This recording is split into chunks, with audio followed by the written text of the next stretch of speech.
கோயிலில் பெரிய கும்பாபிஷேகத்தை நடத்தி வைத்து மீண்டும் இங்கு 11 மணிக்கு வந்து இந்த நிகழ்ச்சிகள் எல்லாம் நன்றாக செய்து வைத்திருக்கிறார்கள். அவருடைய அசாத்தியமான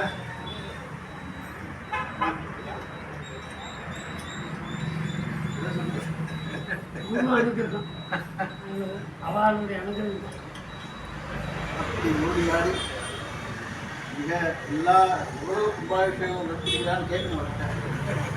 இதுவரையில் எவ்வளவு கும்பாபிஷேகம் நடத்தி வைத்திருக்கிறார், இன்னும் நிறைய நடத்தி வைக்க போறார்.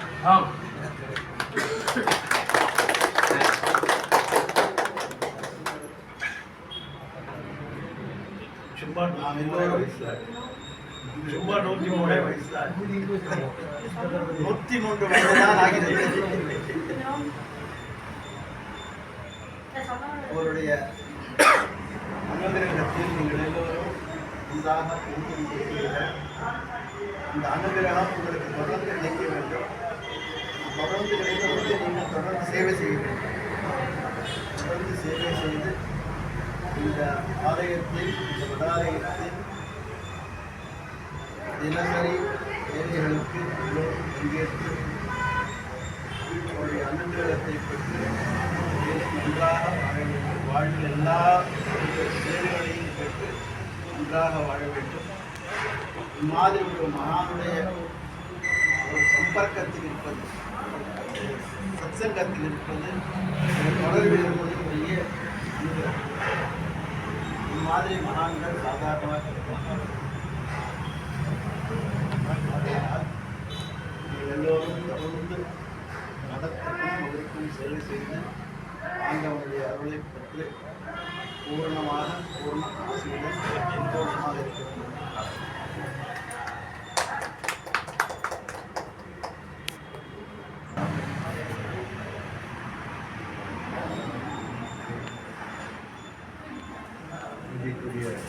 சுவாமி அவர்கள் பாதாரம் நமக்கெல்லாம் எப்பொழுது நினைத்தாலும்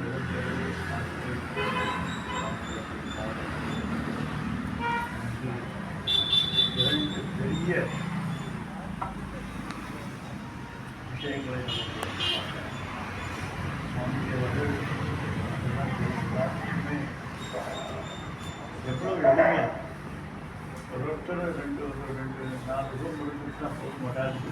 பக்கத்தில் போக முடியாது. இந்த பக்கம் 4, அந்த பக்கம் 4 இதுக்குள்ள விடாமல் இருக்கக்கூடிய நிலையில் ஆளுகிறவர்கள் மிக மிக எளிமையாக தாயாக தந்தையாக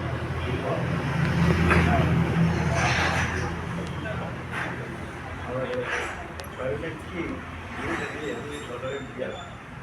அவருக்கு தெரிந்த விஷயங்கள் அநேகமாக தெரிந்தவர்கள் யாரும் இருக்க முடியாது நான் நினைக்கிறேன்.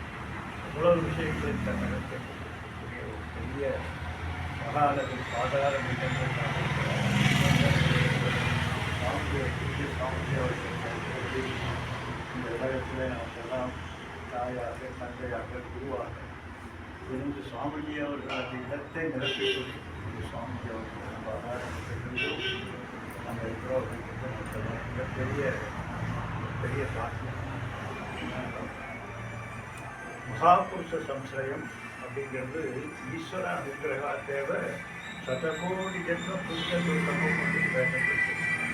100 கோடி ஜென்மங்களில் செய்த புண்ணியத்தினுடைய பலன்தான் மகாபுருஷத்திலிருந்து பாதார விஷயங்களை அடைய முடியும்.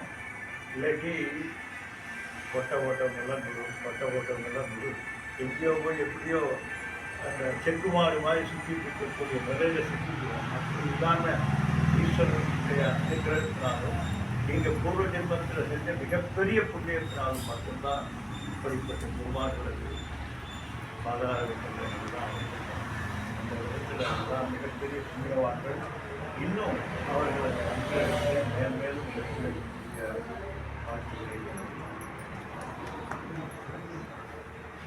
உங்களுடைய ஆசிரியர் மற்றவர்கள்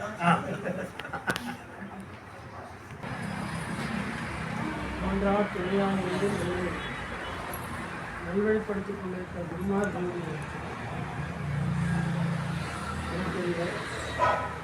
தயானந்த சுவாமி போன்ற குருமார்கள் அருளாலும் தெய்வ திருமறையை பெருங்கலினாலும்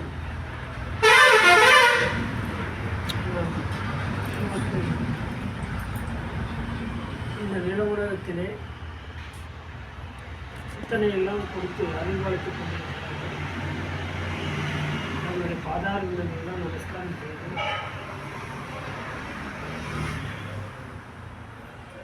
பெருமானுடைய திருமணம் எப்பப்போ என்னென்ன நடக்கணும்னு இருக்கிறதோ அதை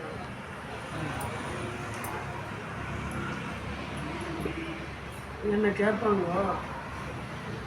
இவங்களுக்கு ஒரு வயசாகி போச்சு எப்படி இருக்கிறீங்க, எப்போ 50 வருஷத்துக்கு முன்னால் பார்த்த மாதிரியே இருக்கிறீங்களே இப்போ பார்த்துங்களேன் நிறைய பேர் கேட்பாங்க.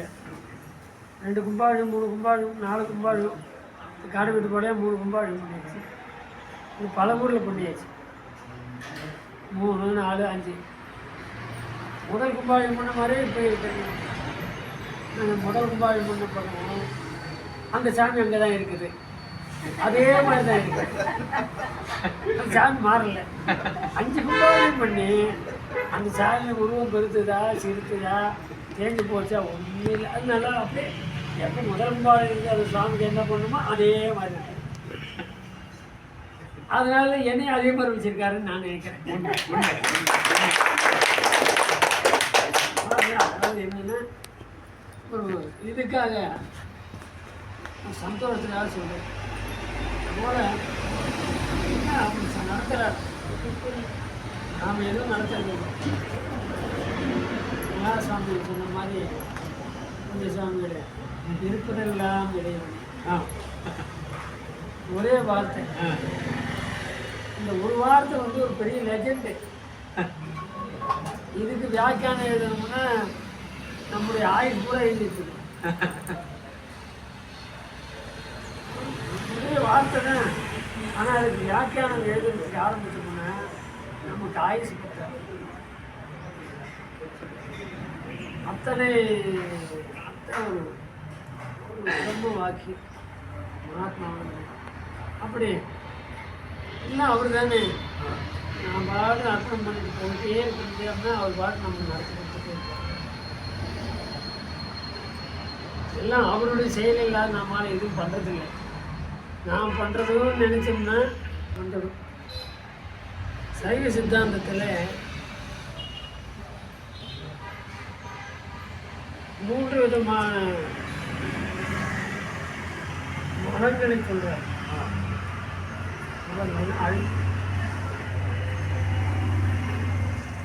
என்னென்ன ஆணவம் கண்மம் மாயை, இந்த 3 தான் இத்தனையும் நம்மளை ஆட்டி இந்த உலகம் பூரா ஆட்டி படைச்சிட்டு இருக்கு. இந்த 3 போயிட்டா ஒன்றும் இல்லை. அதையே வேதாந்த சங்கீத பிராரத ஆகாம அது 3 போயிட்டா ஒன்றும் இல்லை சுத்தம். இந்த 3 போகிறதுக்கு தான் பெரிய கஷ்டம். ஏன்னா ஈஸ்வரன் எப்போதுமே அனாதியாக இருக்கிறார், யாரும் அவர் தோற்றுவிக்கல. அதே போல இந்த ஜீவனையும் யாரும் தோற்றுவிக்கல. இது பாட்டு அவருடைய சங்கல்பத்தினாலே வந்தாச்சு. இதுவும் அவர் எப்போ இருக்கிறாரோ அப்போ இன்று நீ அன்று தாய்மானம் சொல்கிறான், என்று நீ அன்று நான், அப்படி தொடர்ந்து வந்துட்டே இருக்கு. அப்போ எல்லாமே ஈஸ்வர அனாதி, நம்ம கூட இந்த ஆன்மா அனாதி. இந்த சரீரம் மட்டும் வந்துட்டு போகும். போயிட்டு அன்னைக்கு நான் சொல்லுவாங்க, இவர் போய் அவராய், அவர் போய் இவர், இதுவே தொழிலாகி இருதாய் என்று பல கோடி ராய் வகித்துக்கு நான் இடையூறு பண்ணிட்டேன் இந்த திருப்புகழ்ல. அதுபோல தாத்தா போன பிற்பாடு மகன் போன பிற்பாடு பேரன் போன பிற்பாடு கொள்ளு பேரு மகா இது வந்துட்டே இருக்கு. இந்த வாழைன்ற வல்லரா இப்படி வந்துட்டே இருக்கு. இதுக்கு சங்கரன் என்ன சொல்றாரு, ஒரே வார்த்தை, புனரை குஜனும் புனரை. இதுதான் நம்மை தொடர்ந்து வரக்கூடிய இது எதனால் வரக்கூடியதுன்றது நாம் என்னைக்குமே சிந்திக்கிறது. எந்த ஆன்மாக்களும் சிந்திச்சா அது அதோட ஸ்டாப் ஆகிடும். சிந்திக்கிறதுக்கு நேரம் இல்லை. ஏன் இல்லைன்னா உள்ளுக்குள்ள இருக்கக்கூடிய இந்த ஆணவ கண்ம மாயாமல பாசங்க இது என்ன கூட சிந்திக்க முடியாது. ஈஸ்வரன் இருக்கிறாரு, நாம் இங்கே இருக்கிறோம். இவரை போய் சேர்த்துக்க முடியாத இது ஒரு மாயன்ற திரை இருக்கும். இது எப்படி வந்தது? இந்த சரீரம் வரும்போது, இந்த ஜீவன் வரும்போது அதுவும் கூட வரும்.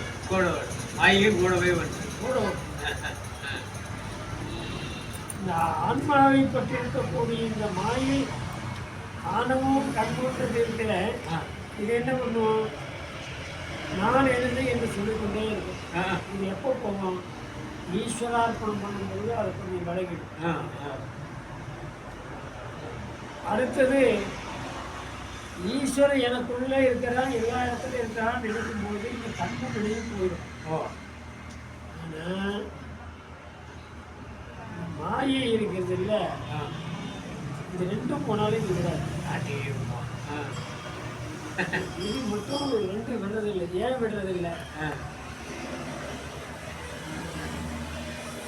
ஏன் விடுறதில்லைன்னா இல்லை, ஏன் இந்த மாயை மட்டும் விடுவதில்லை என்றால் மாயும் இயற்கையே, அதுவும் இயற்கையாக கூடயே வந்திருக்கு. அப்போ அது விடணும் என்ன பண்ணுவோம்? அது விடணும்னா வழி தெரியும். விடுறதுக்கு ஒரு வழி தெரியும் இல்லை? வழி எங்கே போகுது?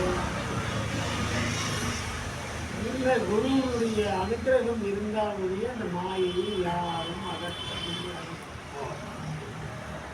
நீங்கள் கோடி காலம் ஈஸ்வரன் நினைச்சு தபஸ் பண்ணாலும் ஈஸ்வரனால் அந்த மாயை அகற்ற முடியாது. ஏன்னா நீங்கள் தபஸ் பண்ணுறீங்க, நீங்கள் ஒரு காரியத்தை வைத்துக்கொண்டு, ஒரு அபிலாஷை வைத்துக்கொண்டு நமக்கு அவருடைய அனுகிரகம் கிடைக்கணும் தபஸ் பண்ணுறீங்க. அப்படி பண்ணும்போது கிடைக்கணும்னு நினைக்கிறது ஒரு மாயை. அதுவும் ஈஸ்வர அனுகிரகம் கிடைக்கணும், ஈஸ்வர அனுகிரகம் கிடைக்கணும்னு சொல்லி தபஸ் பண்ணாலும் அசுரர்கள்லாம் பல ஆயிரம் கோடி ஆண்டுகள் தபஸ் பண்ணாங்க. ஈஸ்வரன் வரம் கொடுத்தாரு. ஆனால் ஏன் அதுக்கு அவங்க இருக்க முடியல? ஏன்னா கேட்ட வரம் மாயை. மாயை வரம் கேட்டால் எப்படி இருக்க முடியும்? எது நிச்சயமாக உள்ளதோ அதை கேட்காம அனித்தியமாக உள்ளதை கேட்டால் அவர் அனித்தியத்தையே கொடுத்தாரு. அது அனித்தியமாக. இப்போ நாம் என்ன பண்ணுறோம்? சாமிகிட்ட பிரார்த்தனை பண்ணுறோம். நல்லா இருக்கணும், பையன் படிக்கணும், ஒரு ஃபஸ்ட் மார்க் எடுக்கணும், மெரிட்டில் வரணும், காசு இல்லாத படிக்கணும், கல்யாணம் ஆகணும், எத்தனையோ சாமிகிட்ட வந்துன்னா உலகத்திலேயே அதிகமாக கஷ்டப்படுற ஒரு மனுஷனை பார்த்து சாமி தான். அதிகமான கஷ்டம் எங்கன்னா கோயில் இருக்கிற சாமி படுற அவஸ்தை இருக்கு. ஏன்னா ஒவ்வொருத்தரும் ஒவ்வொரு டிசைனாக ஒவ்வொரு விதமாக கேட்பாங்க, ஒவ்வொரு விதமாக குறைய சொல்லிட்டு இருப்பாங்க. அவர் கேட்டு கேட்டு கேட்டு என்ன பண்ணுறது? நம்மகிட்ட யாராவது சொல்கிறாங்களா? 2 பேர் சொல்லுவாங்க, 4 பேர் சொல்லுவாங்க. ஆனால் அவர் படுற பாடு இருக்காங்க. அங்கே போய் இத்தனை குறைகளையும் அவர்கிட்ட நம்ம கொட்டிடுறோம். அவருக்கு எங்கேயா நிம்மதி இருக்காங்க. ஆனால் உண்மையிலே நாம் சொல்கிறது என் பொண்ணு கல்யாணம் ஆகணும், நான் தமிழ் நல்லா படிக்கணும், அதை பண்ணணும், இதை பண்ணணும், இந்த டியூட்டியெல்லாம் பாட்டு வேற அவர் உலகத்தில் வேறு வேலையே கிடையாது. ஏன்னா அவங்களும் நித்தியம் ஈஸ்வரன் நித்தியம், சாட்சாத்கரமா நித்தியம். நாம கேட்கறதுல அனித்தியம். நித்தியம் எப்படி அனித்தியம் எப்படி நித்தியத்தோடு ஒட்ட முடியும்? சேர முடியுமா? நாம் அனித்தியம், நாம் கேட்குற பொருள் அனித்தியம், நாம் பிரார்த்தனை பண்ணுறது அனித்தியம். இது எப்படி போய் ஈஸ்வரன்கிட்ட போய் அவர் நமக்கு நித்தியத்தை கொடுப்பார்? தகுதி வேணும் அல்லவா? அப்போ என்ன பண்ணணும்? இந்த அனித்தியங்கிறது தெரிஞ்சுக்கணும். நம்ம தெரியாதுதான் கேட்குறோம். மிட்டாய் குழந்தைக்கு வாங்கி கொடுக்குறோம். அந்த மிட்டாயை சாப்பிட்டோம்னா அந்த குழந்தைக்கு உடம்புக்கு ஊறி ஏற்படும்னு அந்த குழந்தைக்கு தெரியுமா தெரியாது? நமக்கு தெரியும். இந்த குழந்தைக்கு இந்த மிட்டாய் கொடுத்தா உடம்புக்கு சரி இருக்காது. ஆனாலும் நாம் வாங்கி கொடுக்குறோம். நமக்கு தெரியும், நமக்கு தெரிஞ்சிருந்தோம் வாங்கி கொடுக்குறோம். ஏன்னா அந்த விருப்பப்படுது என்பது போல அது போல நாம் நிச்சயமாக இருக்கக்கூடிய விஷயங்களுக்கு என்ன நிச்சயம் வேண்டுமோ அதை தான் நாம் கேட்கணும். என்ன நிச்சயம்? அது எப்படி தெரிஞ்சுக்கிறது? குருநாதர்களுடைய அனுகிரகத்தினாலே தான் அதை தெரிந்து கொள்ள முடியுமே தவிர ஈஸ்வரன் எப்பொழுதும் இது நல்லது கெட்டது சொல்ல மாட்டார். அவருக்கு அந்த வேலை இல்லை. அவருக்கு அந்த வேலையெல்லாம் கிடையாது. அவரு எல்லாமே அவர் தான். அதை நாம் புரிந்து கொண்டு புரியாது நமக்கு. ஏன்னா ஜென்மத்திரமாக நாம் கொண்டு வந்த வினைகள் அழுத்து அது போகணும்னா பைபிளில் சொல்லுவாங்க குட் ஷெப்பர்டுன்னு, நல்ல மேய்ப்பான்னு. அந்த மாதிரி நம்முடைய கர்மத்தை எல்லாம் அகற்றி நம்மை மேய்க்கக்கூடிய ஒரு ஆசான் வேண்டும். அவரால் தான் நமக்கு இந்த பிறவியில் இருக்கக்கூடிய அனைத்தும் என்ன தேவையில்லாத இருக்கக்கூடிய அனைத்து நீங்கள் இது தேவையோ நம்ம என்ன வச்சுருக்கோம்? தேவையானது இத்தனோடு வச்சுட்டு தேவையில்லாத இவ்வளோ வச்சுருக்கோம். சரிங்களா? அந்த தேவையில்லாததெல்லாம் போகணும்னா குருநாதர்களுடைய சத்குரு நாதர்களுடைய பரிபூர்ண கட்டாட்டம் வழிகாட்டுதல் இல்லாமல் அது மாதிரி நம்முடைய குருநாதர்கள்லாம் நமக்கு இன்னைக்கு வந்தது பெரும் பாக்கியம். தந்ததே உண்பனே கொண்டது என்பது சங்கரா ஆகுலசுவர் அந்தம் ஒன்றுமில்லா ஆனந்தம் பெற்று யாது பெற்றது என்பான். சுவாமி கிட்ட நான் ஒரு அனுகிரகம் வாங்கியிருக்கிறேன். அந்த எந்த விஷயத்தில் வந்து நாம் என்ன கொடுத்துருக்கிறோம்? ஆனால் அவர் எப்படி நிறைய வாங்கிட்டோம். யார் நீ பெற்றது ஒன்று என்பார். சிந்தையே கோயில் கொண்ட எம்பெருமான் கெடுப்பெரும்பரை ஒரு சிவனே எந்தையே ஈசா உடலிடம் கொண்டார் யானைகள் ஏற்படுத்தினார். நம்ம ஆட்கொண்டார். நானே வந்து தலையெழுத்து ஆட்கொண்டோம். இறைவன் வந்து நமக்கு ஆட்கொண்டார். குருநாதர்கள் வந்து தானாக வந்து ஆட்கொண்டு அவங்களுடைய தன்மையினாலே ஆட்கொண்டால்தான் இந்த பிறவி துணி நீங்கி சாட்சாத்கரமான அந்த பிரம்மத்தை அறிய முடியும். அதை அறியறது குரு வேண்டும். எல்லாம் வாங்க. அலங்காரம் ஆகியிருக்கு.